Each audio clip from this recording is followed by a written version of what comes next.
It's crazy how many young females look up to supermodels. The fact that they are in the ages of identity growth, they are easily influenced on what their appearance should look like. What do you think of the ordinary supermodel? Tall? Thin? Beautiful? Well, duh. But the most important factor in being a supermodel is cosmetology, and cosmetics being the heavy factor. One of the companies that majority of supermodels use is CoverGirl.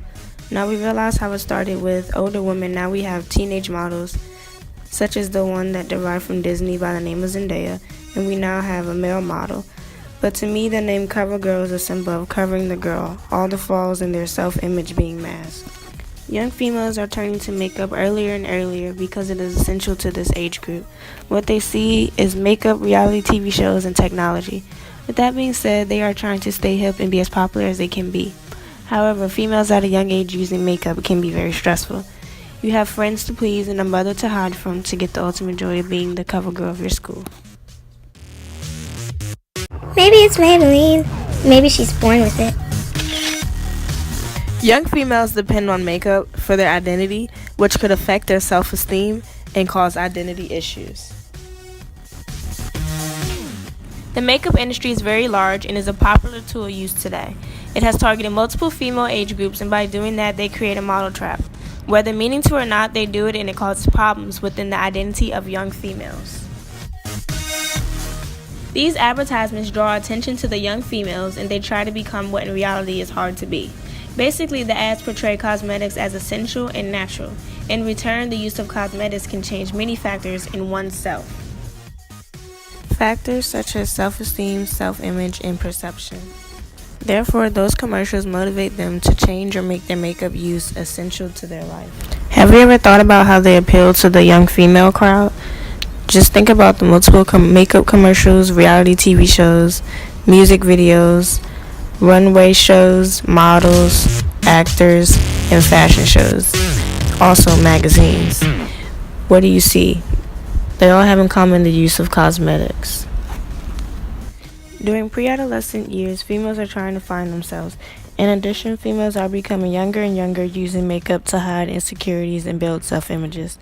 They try to look like the supermodels they see on television and in magazines, that they are tainted from their true self-image. These females are encouraged to go out and buy these products because the model is using them and they believe it will make them look as such. What motivates you to buy and use makeup? Well, when I see CoverGirl on TV, I be like, wow, I want to look like her. So, I did a smoky eye today because I just want to enhance my beauty. Enhance. Not change, but enhance.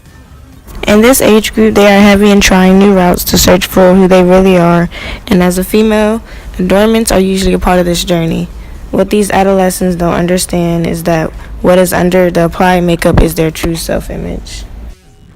Moreover, the young females seem to not reach the ideal look of what beauty is portrayed in commercials, and that can lead to deteriorating self-esteem. Televisions, commercials, and magazine advertisements contribute to the body as object, where young girls see their body as objects and judge their physical beauty as their value. One of the advertisement's unintended effects is the impact highly attractive models may have on pre-adolescent and adolescent females.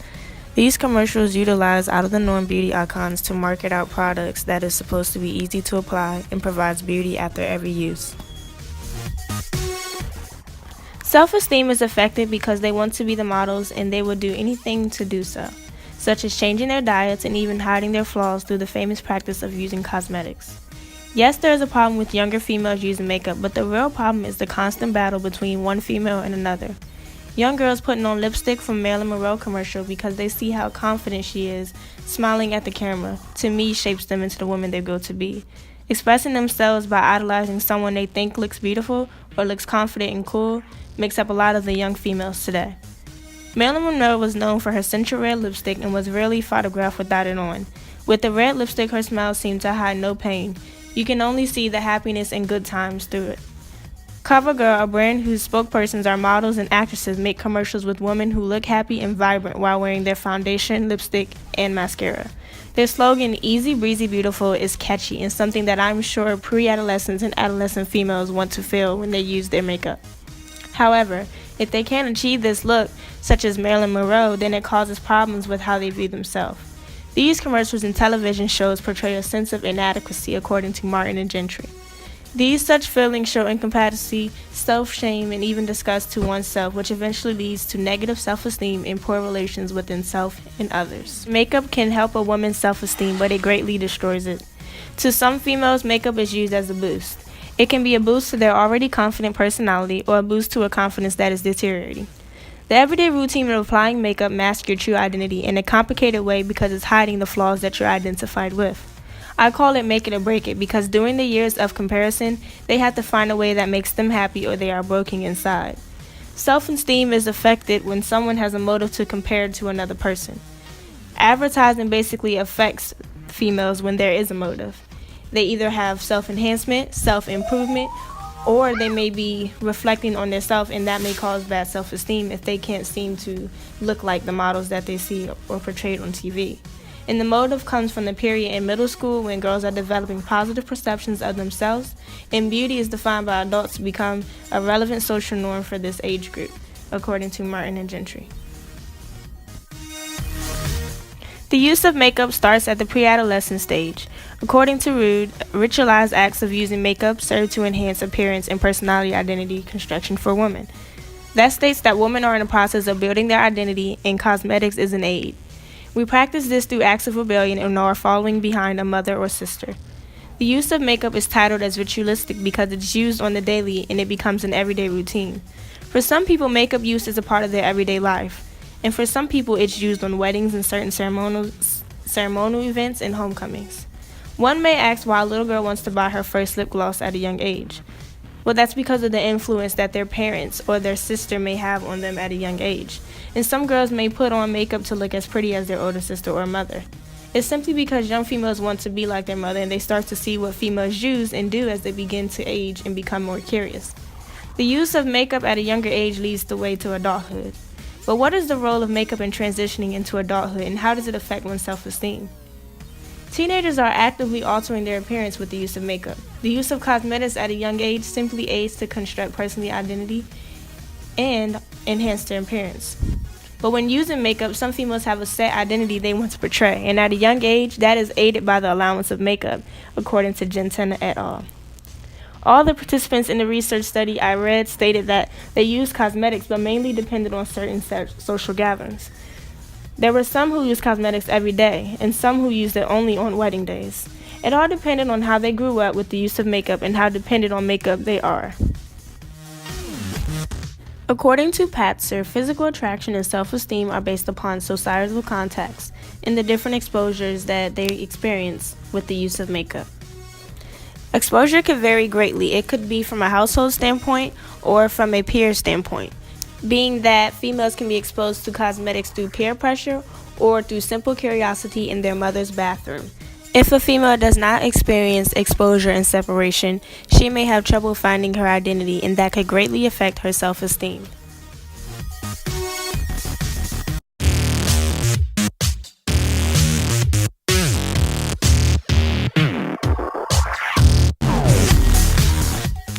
Wearing makeup in the workplace has been a rising contradiction. According to Mikichi, because lipsticks are a bold cosmetic, it automatically sets an impression of extreme femininity and sexuality. Women today are doing the same jobs as males, and it is said that females have the upper hand due to their femininity, simply because they may get along with a few females or males in the workplace. Makeup allows for that sense of credibility, and they are most likely to be more approachable to customers than others without makeup. However, makeup used for professional wise has been taken out of hand. Women are now looked upon as trying too hard or showing too much femininity. These women are being talked about because they want to add to their professional or job attire with the use of makeup. You would think that hiring and managing evaluations would be based upon rational decisions such as education level, employment history, and recommendations. However, this article states that human decision making is tainted by biases and errors within the process. Individual perceptions are influenced by gender, race, class, and attractiveness. For example, in a case in which two applicants are equally qualified but have different strengths and weaknesses, physical appearance cues may be particularly important, according to Calamilier. This states that the personal decision comes in place when two females are equally qualified, but they may need to choose one or the other. Their decision will be affected by the female's physical appearance and how she may be viewed by others. According to Kyle Malier, they state that these stereotypes heavily influence the decision-making process. The study was to bring attention to how makeup and image can affect judgment on a female's ability in the workplace. As stated in this article, impressing judgment of a female's ability in the workplace has been formed and studied that they want to bring attention to use of cosmetics and the effect it has on personal decisions. According to Kyle Malier, they supported that females wearing makeup will be taken as less capable and have a low salary. The results were that women with no makeup appear more capable and started off with higher salaries. Further, if future research demonstrates that biases regarding hair color and cosmetics use can lead to decision makers ignoring or giving less weight to more reliable indicators of performance, it may lead to less optimal decisions. Basically, relying on hair color and the use of cosmetics can hurt your company's performance due to the bias that it brings to the table. And it could also affect females' self-esteem of coming to work every day. You may pick the female who looks presentable, but really has a bad work ethic. According to Kyle Malier, it can lead to a less optimal decision because it was based upon that of personnel. However, in some workforce, women were praised for using makeup as it brought a healthier appearance to the table, according to Nash et al. I believe that wearing makeup doesn't make you less capable. It empowers them. And in other words, if you look good, you do better. In accordance to Workman and Johnson, females who wore more than no makeup were rated higher than females wearing none at all. The study consisted of heavy, moderate, and no cosmetic use. It was stated that young women in particular are frequent users of cosmetic, and cosmetic use and its moderation could influence one's social interaction. In the workplace, that would mean that women will be more social and more or less socialized. In my opinion, women have more confidence with the use of makeup to socialize. In conclusion of the article, cosmetics affected the impressions of attractiveness, femininity, and morality. However, it didn't affect the one's personality and personality traits. Whether meaning to come off as feminine or not, wearing makeup in the workplace calls for such discrimination and is one reason why women do not get equal pay or like positions as males today.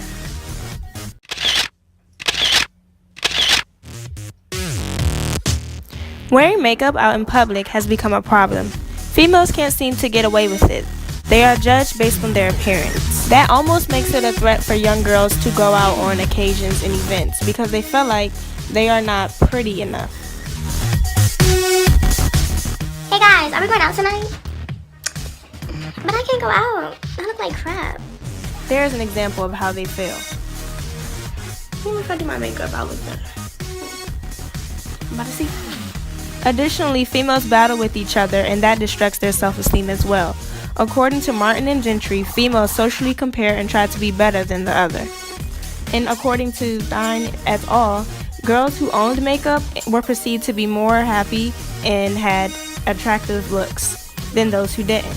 Those females are born into using makeup, and it is neutralized for them, and they depend on makeup to keep their popularity up in social settings, such as school, at parties, or in the mall. But why is that? Why is that young females have to go an extra mile in trying to be accepted by society?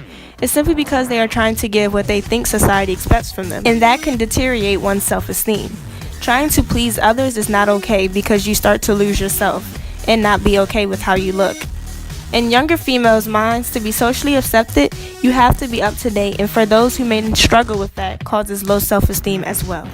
That is because younger females are at a prime time in their social life. For the simple yet complex fact that makeup betters one's appearance, females of high public self-conscious are more prone to makeup because it affects their social life and interaction within their peers.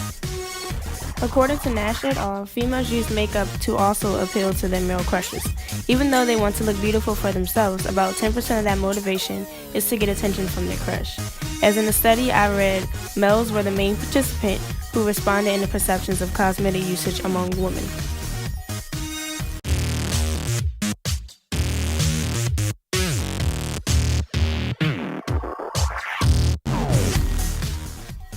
As we reflect on how makeup can affect a female's self-esteem, we should look past and see what females are doing to minus that negativity. Females are now showing off their natural beauty. It started with natural hair, now it's falling into a natural face. Celebrities have walked the red carpet with a bare face, and that gives girls a hope to the females who are trying to change their appearance and helps them to understand they should embrace their natural beauty. For example, Alicia Keys was on the internet strutting with her bare face on the VMA Awards, and she took the audience with the boom. She was just as beautiful as with makeup on.